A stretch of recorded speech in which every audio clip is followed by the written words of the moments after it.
ಎಲ್ಲರಿಗೂ ನಮಸ್ಕಾರ. ನನ್ನ ಹೆಸರು ಸೌಮ್ಯ HK, ಸಹಾಯಕ ಪ್ರಾಧ್ಯಾಪಕರು, ಅರ್ಥಶಾಸ್ತ್ರ ವಿಭಾಗ, ಸರ್ಕಾರಿ ಪ್ರಥಮ ದರ್ಜೆ ಕಾಲೇಜು, ಸಿದ್ದಕಟ್ಟೆ. ನಾವು ಇಂದು ಬೆಲೆ ತಾರತಮ್ಯ ಅಥವಾ ಏಕಸ್ವಾಮ್ಯ ಮಾರುಕಟ್ಟೆಯ ಪ್ರಮುಖ ಲಕ್ಷಣವಾದ ತಾರತಮ್ಯ ಏಕಸ್ವಾಮ್ಯದ ಲಕ್ಷಣಗಳು ಮತ್ತು ಸಮತೋಲನವನ್ನು ಅರ್ಥ ಮಾಡಿಕೊಳ್ಳೋಣ. ಮೊದಲನೇದಾಗಿ ಬೆಲೆ ತಾರತಮ್ಯ ಅಥವಾ ತಾರತಮ್ಯ ಏಕಸ್ವಾಮ್ಯ, ಇದನ್ನು ಇಂಗ್ಲೀಷ್ನಲ್ಲಿ ಪ್ರೈಸ್ ಡಿಸ್ಕ್ರಿಮಿನೇಷನ್ ಅಥವಾ ಡಿಸ್ಕ್ರಿಮಿನೇಷನ್ ಮೊನೋಪಲಿ ಅಂತ ಕರೀತಾರೆ. ಹಾಗಂದ್ರೆ ಏನು ಅಂತ ಅರ್ಥ ಮಾಡ್ಕೊಳ್ಳೋಣ. ಬೆಲೆ ತಾರತಮ್ಯ ಅನ್ನೋದು ಏಕಸ್ವಾಮ್ಯ ಮಾರುಕಟ್ಟೆಯ ಒಂದು ವಿಶಿಷ್ಟವಾದ ಲಕ್ಷಣ. ಏಕಸ್ವಾಮ್ಯ ಮಾರುಕಟ್ಟೆ ಅಂದರೆ ನಾವು ಮೊದಲೇ ತಿಳಿದ ಹಾಗೆ ಒಬ್ಬನೇ ಮಾರಾಟಗಾರ ಇರ್ತಾನೆ, ಒಂದು ವಸ್ತುವನ್ನು ಉತ್ಪಾದನೆ ಮಾಡ್ತಾನೆ. ಆ ವಸ್ತುವಿಗೆ ಯಾವುದೇ ಹತ್ತಿರದ ಬದಲಿ ವಸ್ತುಗಳು ಇರೋದಿಲ್ಲ.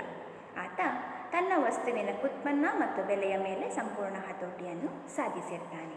ಹೀಗೆ ಏಕಸ್ವಾಮ್ಯ ಮಾರುಕಟ್ಟೆಗೆ ಒಂದು ವಿಶಿಷ್ಟವಾದ ಉದಾಹರಣೆ ಅಂದರೆ ವಿದ್ಯುತ್ ಶಕ್ತಿ ಕಂಪನಿ.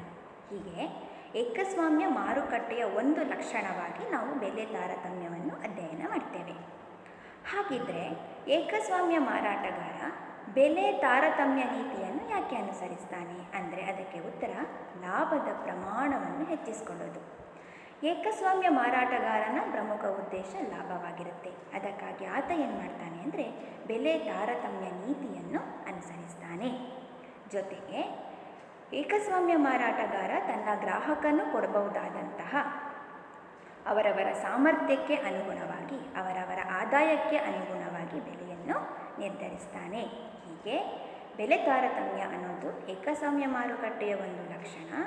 ಏಕಸ್ವಾಮ್ಯ ಮಾರಾಟಗಾರ ತನ್ನ ಲಾಭದ ಪ್ರಮಾಣವನ್ನು ಹೆಚ್ಚಿಸಿಕೊಳ್ಳಲಿಕ್ಕಾಗಿ ಅನುಸರಿಸುವಂತಹ ದಾರಿಯಾಗಿರುತ್ತೆ. ಜೊತೆಗೆ ಏಕಸ್ವಾಮ್ಯ ಮಾರಾಟಗಾರ ತನ್ನ ವಸ್ತುವನ್ನು ಕೊಂಡುಕೊಳ್ಳುವಂತಹ ಗ್ರಾಹಕ ಕೊಡಬಹುದಾದಂತಹ ವಸ್ತುವನ್ನು ಆತ ಸ್ವೀಕರಿಸ್ತಾನೆ. ಗ್ರಾಹಕರ ಸಾಮರ್ಥ್ಯಕ್ಕೆ ಅನುಗುಣವಾಗಿ ಇಲ್ಲಿ ಬೆಲೆಯನ್ನು ನಿರ್ಧಾರ ಮಾಡ್ತಾನೆ. ಮುಂದುವರೆದಂತೆ ಬೆಲೆ ತಾರತಮ್ಯ ಅಂದರೆ ಏನು ಅಂತ ಅರ್ಥ ಮಾಡ್ಕೊಳ್ಳೋಣ. ಬೆಲೆ ತಾರತಮ್ಯ ಅಂದರೆ ಏಕಸ್ವಾಮ್ಯ ಮಾರಾಟಗಾರ ತನ್ನ ವಸ್ತುವಿನ ಬೇರೆ ಬೇರೆ ಘಟಕಗಳಿಗೆ, ಬೇರೆ ಬೇರೆ ಗ್ರಾಹಕರಿಗೆ, ಬೇರೆ ಬೇರೆ ಸ್ಥಳಗಳಲ್ಲಿ ಹಾಗೂ ಬೇರೆ ಬೇರೆ ಸಂದರ್ಭಗಳಲ್ಲಿ ಬೇರೆ ಬೇರೆ ಬೆಲೆಗಳನ್ನು ನಿರ್ಧಾರ ಮಾಡುವಂತಹ ಒಂದು ಸನ್ನಿವೇಶವಾಗಿರುತ್ತೆ. ಅಂದರೆ ಇಲ್ಲಿ ಏಕಸ್ವಾಮ್ಯ ಮಾರಾಟಗಾರ ಏನು ಮಾಡ್ತಾನೆ ಅಂದರೆ ತನ್ನ ಒಂದು ವಸ್ತುವಿನ ಬೇರೆ ಬೇರೆ ಘಟಕಗಳಿಗೆ ಬೇರೆ ಬೇರೆ ಗ್ರಾಹಕರಿಂದ ಬೇರೆ ಬೇರೆ ಬೆಲೆಯನ್ನು ಸ್ವೀಕರಿಸ್ತಾನೆ. ಬೇರೆ ಬೇರೆ ಬೆಲೆ ಮಾರುಕಟ್ಟೆಗಳಲ್ಲಿ ಬೇರೆ ಬೇರೆ ಬೆಲೆಯನ್ನು ಸ್ವೀಕರಿಸ್ತಾನೆ. ಬೇರೆ ಬೇರೆ ಸಂದರ್ಭಗಳಲ್ಲಿ ಬೇರೆ ಬೇರೆ ಬೆಲೆಯನ್ನು ನಿಗದಿ ಮಾಡ್ತಾನೆ. ಹೀಗೆ ಬೆಲೆಗೆ ಸಂಬಂಧಪಟ್ಟ ಹಾಗೆ ಏಕಸ್ವಾಮ್ಯ ಮಾರಾಟಗಾರ ಪಕ್ಷಪಾತ ನೀತಿಯನ್ನು ಅನುಸರಿಸ್ತಾನೆ. ಅಂದರೆ ಅರ್ಥ, ಏಕಸ್ವಾಮ್ಯ ಉತ್ಪಾದನಕಾರ ತನ್ನ ವಸ್ತುವನ್ನು ವಿವಿಧ ಗ್ರಾಹಕರಿಗೆ ವಿವಿಧ ಬೆಲೆಗಳಲ್ಲಿ ಮಾರಾಟ ಮಾಡ್ತಾನೆ. ಇಲ್ಲಿ ಇವನ ಮುಖ್ಯ ಉದ್ದೇಶ ಏನಾಗಿರುತ್ತೆ ಅಂದರೆ ತನ್ನ ಲಾಭದ ಪ್ರಮಾಣವನ್ನು ಗರಿಷ್ಠಗೊಳಿಸಿಕೊಳ್ಬೇಕು ಅನ್ನೋ ಉದ್ದೇಶಕ್ಕಾಗಿ ಆತ ತಾರತಮ್ಯ ನೀತಿಯನ್ನು ಅನುಸರಿಸ್ತಾನೆ. ಉದಾಹರಣೆಗೆ ಸಮಾಜದ ಬೇರೆ ಬೇರೆ ವರ್ಗಗಳಿಂದ ಬೇರೆ ಬೇರೆ ಬೆಲೆಯನ್ನು ಸ್ವೀಕರಿಸ್ತಾನೆ. ಶ್ರೀಮಂತರಿಗೆ ಒಂದು ಬೆಲೆ, ಬಡವರಿಗೆ ಒಂದು ಬೆಲೆ. ಹೀಗೆ ಬೇರೆ ಬೇರೆ ಸ್ಥಳಕ್ಕೆ ಬಂದಾಗ ಗ್ರಾಮೀಣ ಪ್ರದೇಶಗಳಲ್ಲಿ ಒಂದು ಬೆಲೆಯನ್ನು ಸ್ವೀಕರಿಸ್ತಾನೆ, ನಗರ ಪ್ರದೇಶಗಳಲ್ಲಿ ಮತ್ತೊಂದು ಬೆಲೆಯನ್ನು ಸ್ವೀಕರಿಸ್ತಾನೆ. ಬೇರೆ ಬೇರೆ ಸಂದರ್ಭ ಅಂದರೆ ರಾತ್ರಿಯ ವೇಳೆಯಲ್ಲಿ ಒಂದು ಬೆಲೆಯನ್ನು ಸ್ವೀಕರಿಸ್ತಾನೆ, ಹಗಲಿನ ವೇಳೆಯಲ್ಲಿ ಮತ್ತೊಂದು ಬೆಲೆಯನ್ನು ಸ್ವೀಕರಿಸ್ತಾನೆ. ಅಥವಾ ಬೇರೆ ಬೇರೆ ಸೀಸನ್ಗಳಲ್ಲಿ ಅಂದರೆ ಬೇರೆ ಬೇರೆ ಕಾಲಗಳಲ್ಲಿ ಬೇರೆ ಬೇರೆ ಬೆಲೆಯನ್ನು ಸ್ವೀಕರಿಸ್ತಾನೆ. ಹೀಗೆ ಒಂದು ವಸ್ತುವನ್ನು ವಿವಿಧ ಮಟ್ಟದ ಬೆಲೆಗಳಲ್ಲಿ ಮಾರಾಟ ಮಾಡಲು ಏಕಸ್ವಾಮ್ಯ ಮಾರಾಟಗಾರ ಪ್ರಯತ್ನ ಪಡುವುದನ್ನು ನಾವು ಬೆಲೆ ತಾರತಮ್ಯ ಅಂತ ನಾವು ವ್ಯಾಖ್ಯಾನಿಸ್ತೇವೆ. ವ್ಯಾಖ್ಯಾನಗಳಿಗೆ ಬಂದರೆ ಮೊದಲನೇದಾಗಿ ಶ್ರೀಮತಿ ಜೋನ್ ರಾಬಿನ್ಸನ್ ಹೇಳ್ತಾರೆ, ಒಂದೇ ನಿಯಂತ್ರಣದಲ್ಲಿ ಉತ್ಪಾದಿಸಲ್ಪಟ್ಟ ವಸ್ತುವನ್ನು ಬೇರೆ ಬೇರೆ ಗ್ರಾಹಕರಿಗೆ ಬೇರೆ ಬೇರೆ ಬೆಲೆಯಲ್ಲಿ ಮಾರಾಟ ಮಾಡುವ ಕಾರ್ಯವೇ ಬೆಲೆ ತಾರತಮ್ಯ. ಅಂದರೆ ಜೋನ್ ರಾಬಿನ್ಸನ್ ರವರ ಮಾತುಗಳಲ್ಲಿ ಹೇಳುವುದಾದರೆ ಬೆಲೆ ತಾರತಮ್ಯ ಅಂದರೆ ಒಂದೇ ನಿಯಂತ್ರಣಕ್ಕೆ ಒಳಪಟ್ಟ ವಸ್ತುವನ್ನು ಬೇರೆ ಬೇರೆ ಗ್ರಾಹಕರಿಗೆ ಬೇರೆ ಬೇರೆ ಬೆಲೆಯಲ್ಲಿ ಮಾರಾಟ ಮಾಡುವ ಕಾರ್ಯ. ಅಂದರೆ ಒಂದೇ ನಿಯಂತ್ರಣ ಅಂದರೆ ಒಬ್ಬ ಮಾರಾಟಗಾರ ಅಥವಾ ಒಂದೇ ಉದ್ಯಮ ಆ ನಿಯಂತ್ರಣದ ವ್ಯಾಪ್ತಿಯಲ್ಲಿ ವಸ್ತು ಉತ್ಪಾದನೆಯಾಗಿದೆ. ಆದರೆ ಆ ವಸ್ತುವನ್ನು ಬೇರೆ ಬೇರೆ ಗ್ರಾಹಕರಿಗೆ ಬೇರೆ ಬೇರೆ ಬೆಲೆಗಳಲ್ಲಿ ಮಾರಾಟ ಮಾಡ್ತಾರೆ, ಪಕ್ಷಪಾತ ನೀತಿಯನ್ನು ಅನುಸರಿಸ್ತಾರೆ. ಇದು ಬೆಲೆ ತಾರತಮ್ಯ ಆಗಿರ್ತದೆ. ಯಾರ ಪ್ರಕಾರ? ಶ್ರೀಮತಿ ಜೋನ್ ರಾಬಿನ್ಸನ್ ಪ್ರಕಾರ. ಎರಡನೇದಾಗಿ ಪ್ರೊಫೆಸರ್ ಜಾರ್ಜ್ ಸ್ಟಿಗ್ಲರ್ ಅವರ ಪ್ರಕಾರ ಅವರು ಏನು ಹೇಳ್ತಾರೆ ಅಂದರೆ, ವಿವಿಧ ಉತ್ಪನ್ನಗಳನ್ನು ಅವುಗಳ ಸೀಮಾಂತ ವೆಚ್ಚಕ್ಕೆ ಸಮ ಆಗಿಲ್ಲದ ಬೆಲೆಗಳಲ್ಲಿ ಮಾರಾಟ ಮಾಡುವುದಾಗಿದೆ. ಸ್ಟಿಗ್ಲರ್ ಅವರ ಮಾತುಗಳಲ್ಲಿ ಹೇಳೋದಾದರೆ, ವಿವಿಧ ಉತ್ಪನ್ನಗಳನ್ನು ಅವುಗಳ ಸೀಮಾಂತ ವೆಚ್ಚಕ್ಕೆ ಸಮ ಆಗಿಲ್ಲದ ಬೆಲೆಯಲ್ಲಿ ಮಾರಾಟ ಮಾಡೋದು. ಯಾವುದೇ ಒಂದು ವಸ್ತುವಿನ ಬೆಲೆ ನಿರ್ಧಾರ ಆಗಬೇಕಾದ್ರೆ ಅದರಲ್ಲಿ 3 ಪ್ರಮುಖ ಅಂಶಗಳು ಸೇರಿರ್ತವೆ. ಒಂದು ವೆಚ್ಚ ಅಂದರೆ ಸೀಮಾಂತ ವೆಚ್ಚ, ಎರಡನೇದು ಸಾರಿಗೆ ವೆಚ್ಚ, ಮೂರದು ಲಾಭದ ಪ್ರಮಾಣ. ಇಲ್ಲಿ ಮಾರಾಟಗಾರ ಏನು ಮಾಡ್ತಾನೆ ಅಂದರೆ, ತಾನು ವಸ್ತುವನ್ನು ಉತ್ಪಾದನೆ ಮಾಡಲಿಕ್ಕೆ ಏನು ವೆಚ್ಚವನ್ನು ಭರಿಸಿದ್ದಾನೆ ಅದು ಸೀಮಾಂತ ವೆಚ್ಚ, ಅದಕ್ಕಿಂತಲೂ ಹೆಚ್ಚಿನ ಬೆಲೆಯಲ್ಲಿ ಮಾರಾಟ ಮಾಡ್ತಿದ್ದಾನೆ. ಸೀಮಾಂತ ವೆಚ್ಚಕ್ಕೆ ಸಮ ಆಗಿಲ್ಲದ ಬೆಲೆಯನ್ನು ಅನುಸರಿಸ್ತಾ ಇದ್ದಾನೆ. ಇದನ್ನು ಸ್ಟಿಗ್ಲರ್ ಬೆಲೆ ತಾರತಮ್ಯ ಅಂತ ಕರೆದಿದ್ದಾರೆ. ಮೊದಲನೇದಾಗಿ ಶ್ರೀಮತಿ ಜೋನ್ ರಾಬಿನ್ಸನ್, ಎರಡನೇದಾಗಿ ಪ್ರೊಫೆಸರ್ ಸ್ಟಿಗ್ಲರ್. ಮುಂದುವರಿದಂತೆ ಪ್ರಕಾರಗಳು. ಬೆಲೆ ತಾರತಮ್ಯದ ಪ್ರಕಾರಗಳು ಅಂದರೆ ವ್ಯಕ್ತಿಗತ ತಾರತಮ್ಯ, ಪ್ರಾದೇಶಿಕ ತಾರತಮ್ಯ, ಬಳಕೆಯ ತಾರತಮ್ಯ, ಮಾರುಕಟ್ಟೆಯ ತಾರತಮ್ಯ, ಸಮಯದ ತಾರತಮ್ಯ, ಲಿಂಗ ತಾರತಮ್ಯ, ವಯಸ್ಸಿನ ತಾರತಮ್ಯ, ಗುಣಮಟ್ಟದ ತಾರತಮ್ಯ, ಗಾತ್ರದ ತಾರತಮ್ಯ. ಒಟ್ಟು 9 ರೀತಿಯ ಪ್ರಕಾರಗಳನ್ನು ತಾರತಮ್ಯ ಏಕಸ್ವಾಮ್ಯದಲ್ಲಿ ಕಾಣ್ತೇವೆ. ಹಾಗಿದ್ರೆ ವ್ಯಕ್ತಿಗತ ತಾರತಮ್ಯ ಅಂದರೆ ಏನು? ವ್ಯಕ್ತಿಗತ ತಾರತಮ್ಯ ಅಂದರೆ ಏಕಸ್ವಾಮ್ಯ ಮಾರಾಟಗಾರ ತನ್ನ ವಸ್ತುವಿನ ವಿವಿಧ ಘಟಕಗಳನ್ನು ವಿವಿಧ ವ್ಯಕ್ತಿಗಳಿಗೆ ಬೇರೆ ಬೇರೆ ಬೆಲೆಗಳಲ್ಲಿ ಮಾರಾಟ ಮಾಡುವುದಾಗಿದೆ. ಅಂದರೆ ವೈಯಕ್ತಿಕ ತಾರತಮ್ಯದಲ್ಲಿ ವಸ್ತು ಒಂದೇ ಆಗಿರುತ್ತೆ, ಆದರೆ ಆ ವಸ್ತುವಿಗೆ ಬೇರೆ ಬೇರೆ ಗ್ರಾಹಕರಿಗೆ ಬೇರೆ ಬೇರೆ ಬೆಲೆಗಳನ್ನು ನಿಗದಿಪಡಿಸ್ತಾನೆ. ಉದಾಹರಣೆಗೆ ವಕೀಲರು, ವೈದ್ಯರು ಬೇರೆ ಬೇರೆ ಗ್ರಾಹಕರಿಂದ ಬೇರೆ ಬೇರೆ ಬೆಲೆಯನ್ನು ಸ್ವೀಕರಿಸೋದು ವ್ಯಕ್ತಿಗತ ತಾರತಮ್ಯಕ್ಕೆ ಉದಾಹರಣೆ ಆಯಿತು. ಎರಡನೇದಾಗಿ ಪ್ರಾದೇಶಿಕ ತಾರತಮ್ಯ. ಹಾಗಂದರೆ ಏಕಸ್ವಾಮ್ಯ ಮಾರಾಟಗಾರ ತನ್ನ ವಸ್ತುವಿನ ವಿವಿಧ ಘಟಕಗಳನ್ನು ಬೇರೆ ಬೇರೆ ಪ್ರದೇಶಗಳಲ್ಲಿ ಬೇರೆ ಬೇರೆ ಬೆಲೆಗಳಲ್ಲಿ ಮಾರಾಟ ಮಾಡ್ತಾನೆ. ಅಂದರೆ ಒಂದೇ ವಸ್ತುವಿನ ಬೇರೆ ಬೇರೆ ಘಟಕಗಳನ್ನು ಬೇರೆ ಬೇರೆ ಪ್ರದೇಶಗಳಲ್ಲಿ ಬೇರೆ ಬೇರೆ ಬೆಲೆಗೆ ಮಾರಾಟ ಮಾಡ್ತಾ ಇದ್ದಾನೆ. ಅಂದರೆ ಉದಾಹರಣೆಗೆ ಗ್ರಾಮೀಣ ಪ್ರದೇಶಗಳಲ್ಲಿ ಒಂದು ವಸ್ತುವನ್ನು ಅತಿ ಕಡಿಮೆ ಬೆಲೆಗೆ ಮಾರಾಟ ಮಾಡೋದು ಹಾಗೂ ನಗರ ಪ್ರದೇಶಗಳಲ್ಲಿ ಅದೇ ವಸ್ತುವನ್ನು ಸ್ವಲ್ಪ ಹೆಚ್ಚಿನ ಬೆಲೆಗೆ ಮಾರಾಟ ಮಾಡೋದು ಪ್ರಾದೇಶಿಕ ತಾರತಮ್ಯಕ್ಕೆ ಉದಾಹರಣೆಯಾಗತ್ತೆ. ಮೂರನೇದಾಗಿ ಬಳಕೆಯ ತಾರತಮ್ಯ. ಬಳಕೆಯ ತಾರತಮ್ಯ ಅಂದರೆ ಏಕಸ್ವಾಮ್ಯ ಮಾರಾಟಗಾರ ತನ್ನ ವಸ್ತುವಿನ ವಿವಿಧ ಘಟಕಗಳನ್ನು ವಿವಿಧ ಬಳಕೆಗಳಿಗೆ ಅಥವಾ ಉಪಯೋಗಗಳಿಗೆ ಬೇರೆ ಬೇರೆ ಬೆಲೆಯನ್ನು ನಿರ್ಧಾರ ಮಾಡ್ತಾನೆ.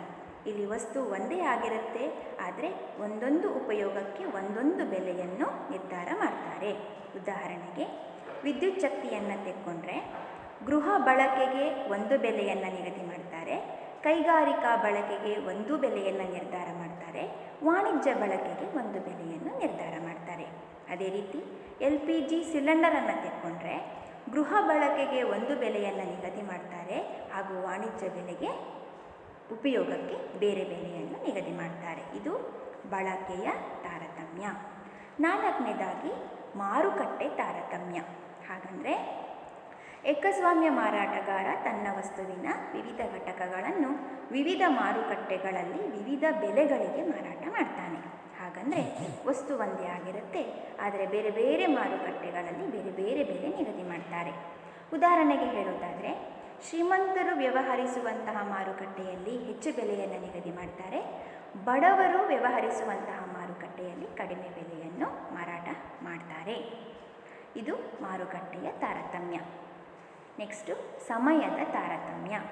ಸಮಯದ ತಾರತಮ್ಯ ಅಂದರೆ ಏಕಸ್ವಾಮ್ಯ ಮಾರಾಟಗಾರ ತನ್ನ ವಸ್ತುವಿನ ವಿವಿಧ ಘಟಕಗಳಿಗೆ ವಿವಿಧ ಸಮಯಗಳಲ್ಲಿ ವಿವಿಧ ಬೆಲೆಗಳನ್ನು ನಿರ್ಧರಿಸ್ತಾನೆ. ಇಲ್ಲಿ ವಸ್ತು ಒಂದೇ ಆಗಿರುತ್ತೆ, ಅದರ ಬೇರೆ ಬೇರೆ ಘಟಕಗಳನ್ನು ಬೇರೆ ಬೇರೆ ಕಾಲಗಳಲ್ಲಿ ಬೇರೆ ಬೇರೆ ಸಮಯಗಳಲ್ಲಿ ಬೇರೆ ಬೇರೆ ಬೆಲೆಗಳನ್ನು ನಿರ್ಧಾರ ಮಾಡಲಾಗುತ್ತೆ. ಉದಾಹರಣೆಗೆ ದೂರವಾಣಿಯನ್ನು ತೆಕ್ಕೊಂಡ್ರೆ ದೂರವಾಣಿ ಕರೆಗಳು ಮೊದಲು STD ಮತ್ತು IST ಕರೆಗಳು ಅಂತ ಹೇಳಿ ನಾವು ನಿರ್ಧಾರ ಮಾಡ್ತಿತ್ತು. STD ISTಯನ್ನು ಬೆಳಗಿನ ಸಮಯದಲ್ಲಿ ಕರೆ ಮಾಡಿದರೆ ಒಂದು ದರ, ರಾತ್ರಿಯ ಸಮಯದಲ್ಲಿ ಕರೆ ಮಾಡಿದರೆ ಮತ್ತೊಂದು ದರವನ್ನು ವಿಧಿಸಲಾಗ್ತಿತ್ತು. ಹೀಗೆ ಸಮಯಕ್ಕೆ ಆಧಾರವಾಗಿ ನಾವು ಬೆಲೆಯನ್ನು ನಿಗದಿ ಮಾಡ್ತೇವೆ. ನೆಕ್ಸ್ಟು ಲಿಂಗ ತಾರತಮ್ಯ. ಲಿಂಗ ತಾರತಮ್ಯ ಅಂದರೆ ಏಕಸ್ವಾಮ್ಯ ಮಾರಾಟಗಾರ ತನ್ನ ವಸ್ತುವಿನ ವಿವಿಧ ಘಟಕಗಳನ್ನು ವಿವಿಧ ಲಿಂಗಗಳಿಗೆ ಬೇರೆ ಬೇರೆ ಬೆಲೆಗಳನ್ನು ನಿಗದಿ ಮಾಡುವುದಾಗಿರುತ್ತೆ. ಇಲ್ಲಿ ವಸ್ತು ಒಂದೇ ಆಗಿರುತ್ತೆ.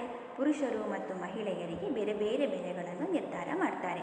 ಉದಾಹರಣೆಗೆ ಸಿನಿಮಾ ಮತ್ತು ನಾಟಕ ಪ್ರದರ್ಶನಗಳಲ್ಲಿ ಮಹಿಳೆಯರಿಗೆ ಸ್ವಲ್ಪ ರಿಯಾಯಿತಿಯನ್ನು ಕೊಡಲಾಗುತ್ತೆ.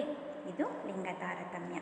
ನೆಕ್ಸ್ಟು ವಯಸ್ಸಿನ ತಾರತಮ್ಯ ಅಥವಾ ವಯೋಮಾನದ ತಾರತಮ್ಯ. ಅಂದರೆ ಏಕಸ್ವಾಮ್ಯ ಮಾರಾಟಗಾರ ತನ್ನ ವಸ್ತುವಿನ ವಿವಿಧ ಘಟಕಗಳನ್ನು ವಿವಿಧ ವಯಸ್ಸಿನವರಿಗೆ ಅಥವಾ ವಯೋಮಾನದವರಿಗೆ ಬೇರೆ ಬೇರೆ ಬೆಲೆಗಳಲ್ಲಿ ಮಾರಾಟ ಮಾಡ್ತಾರೆ. ಅಂದರೆ ವಸ್ತು ಒಂದೇ, ಆದರೆ ವಯಸ್ಸಿನ ಆಧಾರದ ಮೇಲೆ ಬೆಲೆಯನ್ನು ನಿಗದಿಪಡಿಸಲಾಗುತ್ತೆ. ಉದಾಹರಣೆಗೆ ಬಸ್ಸು, ರೈಲು, ವಿಮಾನ ಮುಂತಾದ ಪ್ರಯಾಣದ ವಿಧಾನಗಳಲ್ಲಿ 60 ವರ್ಷಕ್ಕಿಂತ ಹೆಚ್ಚು ದಾಟಿದವರಿಗೆ ಅವರಿಗೆ ಕಡಿಮೆ ಬೆಲೆಯನ್ನು ನಿಗದಿ ಮಾಡ್ತಾರೆ. ಚಿಕ್ಕ ಮಕ್ಕಳಿಗೆ ಕಡಿಮೆ ಬೆಲೆಯನ್ನು ನಿಗದಿ ಮಾಡ್ತಾರೆ. ವಯಸ್ಕರು ಅಂತ ಏನು ನಾವು ಕರಿತೇವೆ ಅವರಿಗೆ ಹೆಚ್ಚು ಬೆಲೆಯನ್ನು ನಿಗದಿ ಮಾಡ್ತಾರೆ. ಇದು ವಯಸ್ಸಿನ ತಾರತಮ್ಯ. ನೆಕ್ಸ್ಟು ಗುಣಮಟ್ಟದ ತಾರತಮ್ಯ. ಏಕಸ್ವಾಮ್ಯ ಮಾರಾಟಗಾರ ತನ್ನ ವಸ್ತುವಿನ ವಿವಿಧ ಘಟಕಗಳಿಗೆ ವಿವಿಧ ಗುಣಮಟ್ಟದ ವಸ್ತುಗಳಿಗೆ ಬೇರೆ ಬೇರೆ ಬೆಲೆಯನ್ನು ನಿಗದಿ ಮಾಡ್ತಾನೆ. ಇಲ್ಲಿ ಗುಣಮಟ್ಟಕ್ಕೆ ಅನುಗುಣವಾಗಿ ಬೆಲೆ ನಿಗದಿಯಾಗುತ್ತೆ. ಉದಾಹರಣೆಗೆ ಒಂದು ಪುಸ್ತಕವನ್ನು ತೆಕ್ಕೊಂಡ್ರೆ ಪುಸ್ತಕ ಸಾಫ್ಟ್ ಬೈಂಡ್ ಇದ್ದರೆ ಅದಕ್ಕೆ ಕಡಿಮೆ ಬೆಲೆ ನಿಗದಿ ಮಾಡ್ತಾರೆ. ಹಾರ್ಡ್ ಬೈಂಡ್ ಇದ್ದರೆ ಅದಕ್ಕೆ ಹೆಚ್ಚಿನ ಬೆಲೆಯನ್ನು ನಿಗದಿ ಮಾಡ್ತಾರೆ. ಇಲ್ಲಿ ಗುಣಮಟ್ಟಕ್ಕೆ ಅನುಗುಣವಾಗಿ ವಸ್ತುವನ್ನು ನಿಗದಿ ಮಾಡಲಾಗುತ್ತೆ. ಕೊನೆಯದಾಗಿ ಗಾತ್ರದ ತಾರತಮ್ಯ. ಏಕಸ್ವಾಮ್ಯ ಮಾರಾಟಗಾರ ತನ್ನ ವಸ್ತುವಿನ ವಿವಿಧ ಘಟಕಗಳ ಬೇರೆ ಬೇರೆ ಗಾತ್ರಗಳಿಗೆ ಬೇರೆ ಬೇರೆ ಬೆಲೆಯನ್ನು ನಿಗದಿ ಮಾಡ್ತಾನೆ. ಇಲ್ಲಿ ವಸ್ತು ಒಂದೇ ಆಗಿರುತ್ತೆ, ಆದರೆ ಗಾತ್ರಕ್ಕೆ ಅನುಗುಣವಾಗಿ ಬೆಲೆಯಲ್ಲಿ ವಿಭಿನ್ನತೆಯನ್ನು ಕಾಣ್ತೇವೆ. ಸಾಮಾನ್ಯವಾಗಿ ದೊಡ್ಡ ಗಾತ್ರದ ವಸ್ತುಗಳಿಗೆ ಕಡಿಮೆ ಬೆಲೆಯನ್ನು ನಿಗದಿ ಮಾಡ್ತೇವೆ. ಚಿಕ್ಕ ಗಾತ್ರದ ವಸ್ತುಗಳಿಗೆ ಹೆಚ್ಚು ಬೆಲೆಯನ್ನು ನಿಗದಿ ಮಾಡ್ತೇವೆ. ಒಂದು ಉದಾಹರಣೆ ಕೊಡೋದಾದರೆ ಟೂತ್ಪೇಸ್ಟ್ ತೆಕ್ಕೊಳ್ಳುವ. ಒಂದು 50 ಗ್ರಾಮಿನ ಟೂತ್ಪೇಸ್ಟಿಗೆ ಒಂದು 40 ರೂಪಾಯಿ ಇದ್ದರೆ 200 ಗ್ರಾಮಿನ ಟೂತ್ಪೇಸ್ಟಿಗೆ 80 ರೂಪಾಯಿ ಇರುತ್ತೆ. ಅಂದರೆ ವಸ್ತುವಿನ ಗಾತ್ರ ದೊಡ್ಡದಾಗ್ತಾ ಆಗ್ತಾ ಸಾಪೇಕ್ಷವಾಗಿ ಅದರ ಬೆಲೆ ಕಡಿಮೆಯಾಗ್ತಾ ಹೋಗುತ್ತೆ. ಇದನ್ನು ಗಾತ್ರದ ತಾರತಮ್ಯ ಅಂತ ಕರಿತೀವಿ. ಹೀಗೆ ಬೆಲೆ ತಾರತಮ್ಯದ ಒಟ್ಟು 9 ಪ್ರಕಾರಗಳನ್ನು ನಾವು ವಿವರಿಸಿದ್ದೇವೆ. ಮುಂದುವರಿದಂತೆ ಬೆಲೆ ತಾರತಮ್ಯದ ಶ್ರೇಣಿಗಳು. ಬೆಲೆ ತಾರತಮ್ಯದ ಶ್ರೇಣಿಗಳನ್ನು ಪ್ರೊಫೆಸರ್ AC ಪಿಗು ಎನ್ನುವ ಬ್ರಿಟಿಷ್ ಅರ್ಥಶಾಸ್ತ್ರಜ್ಞ 3 ಶ್ರೇಣಿಗಳಾಗಿ ವಿಂಗಡಿಸ್ತಾರೆ. ಪ್ರಥಮ ಶ್ರೇಣಿ ಬೆಲೆ ತಾರತಮ್ಯ, ದ್ವಿತೀಯ ಶ್ರೇಣಿ ಬೆಲೆ ತಾರತಮ್ಯ, ತೃತೀಯ ಶ್ರೇಣಿ ಬೆಲೆ ತಾರತಮ್ಯ. ಮೊದಲನೇದಾಗಿ ಪ್ರಥಮ ಶ್ರೇಣಿ ಬೆಲೆ ತಾರತಮ್ಯ. ಹಾಗಂದರೆ ಏಕಸ್ವಾಮ್ಯ ಮಾರಾಟಗಾರ ತನ್ನ ವಸ್ತುವಿನ ಬೇರೆ ಬೇರೆ ಘಟಕಗಳಿಗೆ ಬೇರೆ ಬೇರೆ ಗ್ರಾಹಕರಿಗೆ ಬೇರೆ ಬೇರೆ ಬೆಲೆಯನ್ನು ನಿಗದಿ ಮಾಡಿ ಮಾರಾಟ ಮಾಡ್ತಾ ಇದ್ದರೆ ಅಂತಹ ಸನ್ನಿವೇಶಕ್ಕೆ ಪ್ರಥಮ ಶ್ರೇಣಿ ತಾರತಮ್ಯ. ಇದು ಒಂದು ರೀತಿಯಲ್ಲಿ ವೈಯಕ್ತಿಕ ತಾರತಮ್ಯ ಆಗಿರುತ್ತೆ. ಈ ಶ್ರೇಣಿಯಲ್ಲಿ ಏಕಸ್ವಾಮ್ಯ ಮಾರಾಟಗಾರ ತನ್ನ ಗ್ರಾಹಕರು ಕೊಡಬಹುದಾದಂತಹ ಗರಿಷ್ಠ ಬೆಲೆಯನ್ನು ನಿಗದಿ ಮಾಡ್ತಾನೆ. ಹಾಗಾಗಿ ಏಕಸ್ವಾಮ್ಯ ಮಾರಾಟಗಾರ ತನ್ನ ಗ್ರಾಹಕನಿಂದ ಅವರ ಅನುಭೋಗಿ ಅಧಿಕ ತೃಪ್ತಿಯನ್ನು ಕಸಿದುಕೊಳ್ತಾನೆ. ಇಲ್ಲಿ ಏಕಸ್ವಾಮ್ಯ ಮಾರಾಟಗಾರ ಅನುಭೋಗಿಗಳನ್ನು ಗರಿಷ್ಠ ಮಟ್ಟದಲ್ಲಿ ಶೋಷಣೆ ಮಾಡ್ತಾನೆ. ಇದನ್ನು ಪರಿಪೂರ್ಣ ಬೆಲೆ ತಾರತಮ್ಯ ಅಂತ ಕೂಡ ಕರೀತಾರೆ. ಅಂದರೆ ಪ್ರಥಮ ಶ್ರೇಣಿ ತಾರತಮ್ಯದಲ್ಲಿ ಏಕಸ್ವಾಮ್ಯ ಮಾರಾಟಗಾರ ತನ್ನ ವಸ್ತುವಿನ ಬೇರೆ ಬೇರೆ ಘಟಕಗಳಿಗೆ ಬೇರೆ ಬೇರೆ ಗ್ರಾಹಕರಿಗೆ ಬೇರೆ ಬೇರೆ ಬೆಲೆಯನ್ನು ನಿಗದಿ ಮಾಡಿದ್ದಾನೆ.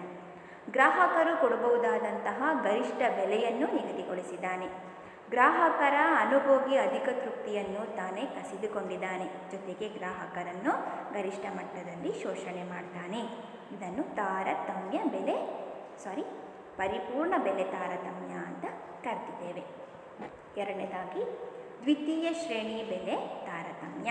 ಹಾಗಂದರೆ ಏಕಸ್ವಾಮ್ಯ ಮಾರಾಟಗಾರ ತನ್ನ ವಸ್ತುವಿನ ವಿವಿಧ ಘಟಕಗಳಿಗೆ ಬೇರೆ ಬೇರೆ ಗುಂಪುಗಳಿಂದ ಬೇರೆ ಬೇರೆ ಬೆಲೆಗಳನ್ನು ನಿರ್ಧರಿಸಿ ಮಾರಾಟ ಮಾಡಿದರೆ ದ್ವಿತೀಯ ಶ್ರೇಣಿ ತಾರತಮ್ಯ ಅಂತ ಕರಿತೇವೆ.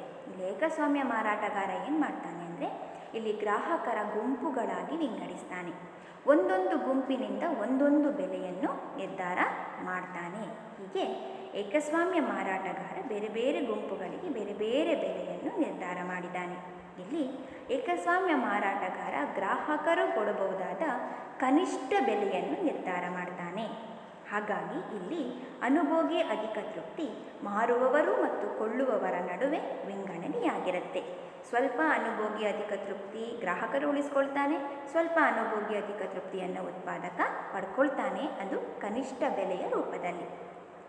ಹಾಗಾಗಿ ಇಲ್ಲಿ ಏಕಸ್ವಾಮ್ಯ ಮಾರಾಟಗಾರ ಅನುಭೋಗಿಯನ್ನು ಹೆಚ್ಚು ಶೋಷಣೆ ಮಾಡಲಿಕ್ಕೆ ಸಾಧ್ಯ ಆಗೋದಿಲ್ಲ. ಇದು ದ್ವಿತೀಯ ಶ್ರೇಣಿ ತಾರತಮ್ಯ. ಮೂರನೇದಾಗಿ ತೃತೀಯ ಶ್ರೇಣಿ ತಾರತಮ್ಯ. ಹಾಗಂದರೆ ಏಕಸ್ವಾಮ್ಯ ಮಾರಾಟಗಾರ ತನ್ನ ವಸ್ತುವಿನ ವಿವಿಧ ಘಟಕಗಳನ್ನು ವಿವಿಧ ಗ್ರಾಹಕರ ಉಪಗುಂಪುಗಳಿಗೆ ಬೇರೆ ಬೇರೆ ಬೆಲೆಗಳನ್ನು ನಿರ್ಧಾರ ಮಾಡಿ ಮಾರಾಟ ಮಾಡ್ತಾನೆ. ಅಂದರೆ ಇಲ್ಲಿ ಏಕಸ್ವಾಮ್ಯ ಮಾರಾಟಗಾರ ಗ್ರಾಹಕರ ಉಪಗುಂಪುಗಳನ್ನು ರೂಪಿಸ್ತಾನೆ. ಪ್ರತಿಯೊಂದು ಉಪಗುಂಪಿಗೆ ಒಂದೊಂದು ಬೆಲೆಯನ್ನು ನಿಗದಿ ಮಾಡಿ ಮಾರಾಟ ಮಾಡ್ತಾನೆ.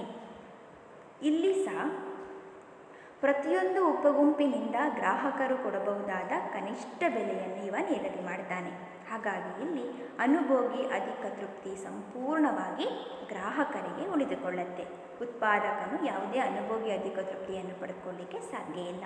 ಜೊತೆಗೆ ಇಲ್ಲಿ ಅನುಭೋಗಿಯನ್ನು ಆತ ಶೋಷಣೆ ಮಾಡಲಿಕ್ಕೂ ಸಾಧ್ಯ ಇಲ್ಲ. ಕಾರಣ ಏನು ಅಂದರೆ ಇಡೀ ಮಾರುಕಟ್ಟೆ ವಿವಿಧ ಉಪಗುಂಪುಗಳಾಗಿ ವಿಂಗಡಣೆಯಾಗಿದೆ ಮತ್ತು ಕನಿಷ್ಠ ಬೆಲೆಯನ್ನು ನಿಗದಿ ಮಾಡಿರೋ ಕಾರಣ ಅನುಭೋಗಿ ಅಧಿಕ ತೃಪ್ತಿ ಅನುಭೋಗಿಗಳಲ್ಲೇ ಉಳಿದುಕೊಂಡಿದೆ ಒಂದು ಕಡೆ.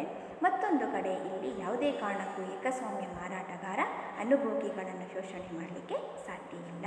ಹೀಗೆ ಪ್ರಥಮ ಶ್ರೇಣಿ, ದ್ವಿತೀಯ ಶ್ರೇಣಿ ಹಾಗೂ ತೃತೀಯ ಶ್ರೇಣಿ ಅಂತ 3 ಶ್ರೇಣಿಗಳಾಗಿ ಬೆಲೆ ತಾರತಮ್ಯವನ್ನು ವಿಂಗಡಿಸಿದ್ದೇವೆ. ಮುಂದುವರಿದಂತೆ ಸಮತೋಲನ.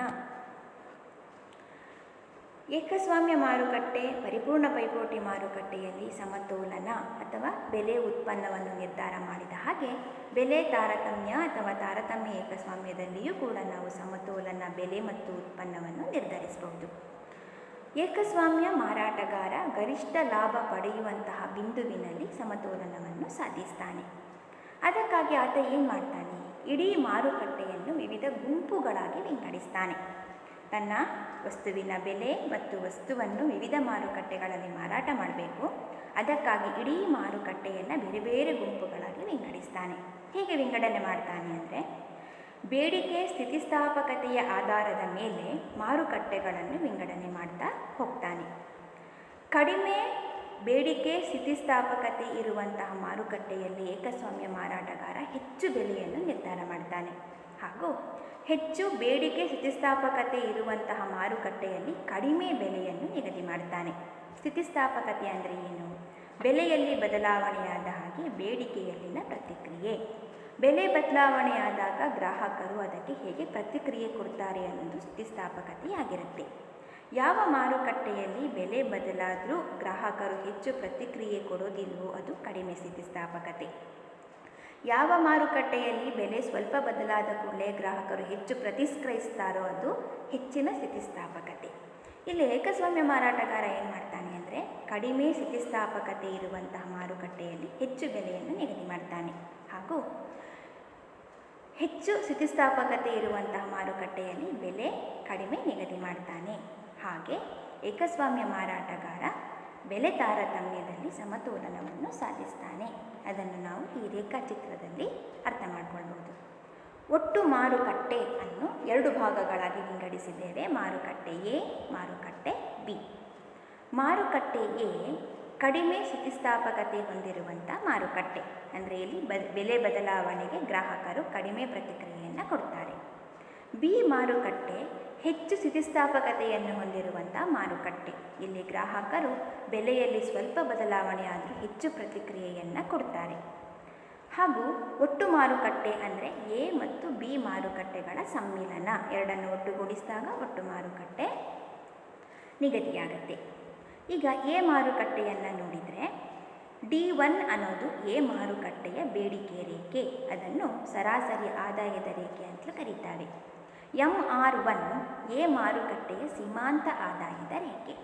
MC1 ಎ ಮಾರುಕಟ್ಟೆಯ ಸೀಮಾಂತ ವೆಚ್ಚದ ರೇಖೆ. ನಮಗೆ ಮೊದಲೇ ಗೊತ್ತಿರೋ ಹಾಗೆ ಸಮತೋಲನ ಏರ್ಪಡಬೇಕು ಅಂದರೆ ಸೀಮಾಂತ ಆದಾಯದ ರೇಖೆ ಸೀಮಾಂತ ವೆಚ್ಚದ ರೇಖೆ ಪರಸ್ಪರ ಛೇದಿಸಬೇಕು. ಇಲ್ಲಿ MC1 ರೇಖೆ MR1 ರೇಖೆಯನ್ನು ಛೇದಿಸಿದೆ. ಆ ಛೇದನ ಬಿಂದುವಿನಲ್ಲಿ ಎ ಮಾರುಕಟ್ಟೆ ಸಮತೋಲನವನ್ನು ಸಾಧಿಸಿದೆ. ಸಮತೋಲನ ಬಿಂದುವಿನಲ್ಲಿ OP1 ಬೆಲೆ ನಿರ್ಧಾರ ಆಗಿದೆ ಮತ್ತು Q1ನಷ್ಟು ಪ್ರಮಾಣ ಮಾರಾಟ ಆಗಿದೆ. ಇದು ಎ ಮಾರುಕಟ್ಟೆ. ಎ ಮಾರುಕಟ್ಟೆಯಲ್ಲಿ ಸ್ಥಿತಿಸ್ಥಾಪಕತೆ ಕಡಿಮೆ ಇರೋದರಿಂದ ಏಕಸ್ವಾಮ್ಯ ಮಾರಾಟಗಾರ ಹೆಚ್ಚು ಬೆಲೆ OP1 ನಿರ್ಧರಿಸಿದ್ದಾನೆ. ಹಾಗಾಗಿ OQ1ನಷ್ಟು ಪ್ರಮಾಣವನ್ನು ಮಾರಾಟ ಮಾಡಿದ್ದಾನೆ. ಎರಡನೇದಾಗಿ ಬಿ ಮಾರುಕಟ್ಟೆ. ಬಿ ಮಾರುಕಟ್ಟೆಗೆ ಬಂದಾಗ D2 ಬೇಡಿಕೆ ರೇಖೆ, MR2 ಸೀಮಾಂತ ಆದಾಯದ ರೇಖೆ, MC2 ಸೀಮಾಂತ ವೆಚ್ಚದ ರೇಖೆ. MC2 MR2ವನ್ನು ಛೇದಿಸಿದೆ. ಆಗ ಬೆಲೆ ಮತ್ತು ಉತ್ಪನ್ನ ನಿರ್ಧಾರ ಆಗಿದೆ. ಬೆಲೆ OP2ನಷ್ಟು ನಿರ್ಧಾರ ಆಗಿದೆ. ಉತ್ಪನ್ನ OQ2ನಷ್ಟು ನಿರ್ಧಾರ ಆಗಿದೆ. ಇಲ್ಲಿ ಬೆಲೆ OP2 ಏನಿದೆ ಅದು ಎ ಮಾರುಕಟ್ಟೆಗಿಂತ ಸ್ವಲ್ಪ ಕಡಿಮೆ ಇದೆ. ಕಾರಣ ಏನು ಅಂದರೆ ಬಿ ಮಾರುಕಟ್ಟೆ ಹೆಚ್ಚು ಸ್ಥಿತಿಸ್ಥಾಪಕತೆಯನ್ನು ಹೊಂದಿರುವ ಮಾರುಕಟ್ಟೆ. ಹಾಗಾಗಿ ಇಲ್ಲಿ ಬೆಲೆ ಸ್ವಲ್ಪ ಕಡಿಮೆ ನಿರ್ಧಾರ ಮಾಡಿದ್ದಾರೆ. ಹಾಗಾಗಿ ಹೆಚ್ಚು ಮಾರಾಟ ಮಾಡಲಿಕ್ಕಾಗುತ್ತೆ. ಎ ಮಾರುಕಟ್ಟೆಯ ಉತ್ಪನ್ನ OQಗಿಂತ ಬಿ ಮಾರುಕಟ್ಟೆಯ ಉತ್ಪನ್ನ OQ ಜಾಸ್ತಿ ಮಾರಾಟ ಆಗಿದೆ. ಎ ಮಾರುಕಟ್ಟೆಯ ಬೆಲೆ OP1ಗಿಂತ ಬಿ ಮಾರುಕಟ್ಟೆಯ ಬೆಲೆ OP2 ಸ್ವಲ್ಪ ಕಡಿಮೆ ನಿರ್ಧಾರ ಆಗಿದೆ. ಎ ಮಾರುಕಟ್ಟೆ ಕಡಿಮೆ ಸ್ಥಿತಿಸ್ಥಾಪಕತೆ ಹೊಂದಿರುವ ಮಾರುಕಟ್ಟೆಯಾಗಿದ್ದರೆ ಬಿ ಮಾರುಕಟ್ಟೆ ಹೆಚ್ಚು ಸ್ಥಿತಿಸ್ಥಾಪಕತೆಯನ್ನು ಹೊಂದಿರುವಂಥ ಮಾರುಕಟ್ಟೆಯಾಗಿದೆ. ಈ ಎರಡೂ ಮಾರುಕಟ್ಟೆಗಳನ್ನು ಒಗ್ಗೂಡಿಸಿದಾಗ ನಮಗೆ ಒಟ್ಟು ಮಾರುಕಟ್ಟೆ ಲಭ್ಯ ಆಗುತ್ತೆ. ಈ ಒಟ್ಟು ಮಾರುಕಟ್ಟೆಯ ಒಟ್ಟು ಬೇಡಿಕೆ ರೇಖೆ ಡಿ. ಇದನ್ನು ಸರಾಸರಿ ಆದಾಯದ ರೇಖೆ ಅಂತ ಕರಿತೇವೆ. ಒಟ್ಟು ಮಾರುಕಟ್ಟೆಯ ಸೀಮಾಂತ ಆದಾಯದ ರೇಖೆ TMR total marginal revenue curve. ಇದು ಎ ಮಾರುಕಟ್ಟೆಯ MR1 ಮತ್ತು ಬಿ ಮಾರುಕಟ್ಟೆಯ MR2 ಎರಡನ್ನು ಸಮ್ಮಿಶ್ರಣ ಮಾಡಿದಾಗ TMR ಲಭ್ಯವಾಗಿದೆ. TMC ಒಟ್ಟು ಸೀಮಾಂತ ವೆಚ್ಚದ ರೇಖೆ. ಹಾಗಂದರೆ ಎ ಮಾರುಕಟ್ಟೆಯ MC1 ಸೀಮಾಂತ ವೆಚ್ಚದ ರೇಖೆ, ಬಿ ಮಾರುಕಟ್ಟೆಯ MC2 ಸೀಮಾಂತ ವೆಚ್ಚದ ರೇಖೆಯನ್ನು ಒಗ್ಗೂಡಿಸಿದಾಗ ಒಟ್ಟು ಮಾರುಕಟ್ಟೆಯ ಸೀಮಾಂತ ವೆಚ್ಚದ ರೇಖೆ TMC ಲಭ್ಯವಾಗಿದೆ. TMC TMR ಅನ್ನು ಛೇದಿಸಿದಾಗ ಒಟ್ಟು ಮಾರುಕಟ್ಟೆ ಸಮತೋಲನವನ್ನು ಸಾಧಿಸಿದೆ. ಅಲ್ಲಿ ಬೆಲೆ OP ನಿರ್ಧಾರವಾಗಿದೆ, ಪ್ರಮಾಣ OQ ನಿರ್ಧಾರವಾಗಿದೆ. ಈ OP ಬೆಲೆ ಏನಿದೆ ಅದು ಸರಾಸರಿ ಬೆಲೆ ಅಂದರೆ ಎ ಮಾರುಕಟ್ಟೆ ಮತ್ತು ಬಿ ಮಾರುಕಟ್ಟೆ ಎರಡೂ ಮಾರುಕಟ್ಟೆಯಲ್ಲಿ ಅಸ್ತಿತ್ವದಲ್ಲಿರುವ ಬೆಲೆಯ ಸರಾಸರಿ ಒಟ್ಟು ಮಾರುಕಟ್ಟೆಯ ಬೆಲೆ ಆಗಿರುತ್ತೆ. ಹಾಗಾಗಿ ಆ ಬೆಲೆ ಎ ಮಾರುಕಟ್ಟೆಯ ಬೆಲೆ ಮತ್ತು ಬಿ ಮಾರುಕಟ್ಟೆಯ ಬೆಲೆ ಎರಡರ ನಡುವೆ ಬಂದು ನಿಲ್ಲುವಂತಹ ಬೆಲೆಯಾಗಿರುತ್ತೆ. ಮತ್ತು ಉತ್ಪನ್ನ OQ ಅಷ್ಟು ಮಾರಾಟ ಆಗಿದೆ. ಎಷ್ಟು ಅಂದರೆ OQ ಹೇಗೆ ಲಭ್ಯ ಆಗುತ್ತೆ ಅಂದರೆ ಎ ಮಾರುಕಟ್ಟೆಯ OQ1 ಪ್ರಮಾಣ ಹಾಗೂ ಬಿ ಮಾರುಕಟ್ಟೆಯ OQ2 ಪ್ರಮಾಣ ಎರಡನ್ನೂ ಒಗ್ಗೂಡಿಸಿದರೆ OQ ಒಟ್ಟು ಪ್ರಮಾಣ ಮಾರಾಟ ಆಗಿದೆ. ಅಂದರೆ OQ = OQ1 + OQ2. ಹೀಗೆ ಒಟ್ಟು ಮಾರುಕಟ್ಟೆಯ ಒಟ್ಟು ಉತ್ಪನ್ನ ಎ ಮಾರುಕಟ್ಟೆಯಲ್ಲಿ OQ1ನಷ್ಟು ಮಾರಾಟ ಆಗಿದೆ, ಬಿ ಮಾರುಕಟ್ಟೆಯಲ್ಲಿ OQ2ನಷ್ಟು ಮಾರಾಟ ಆಗಿದೆ.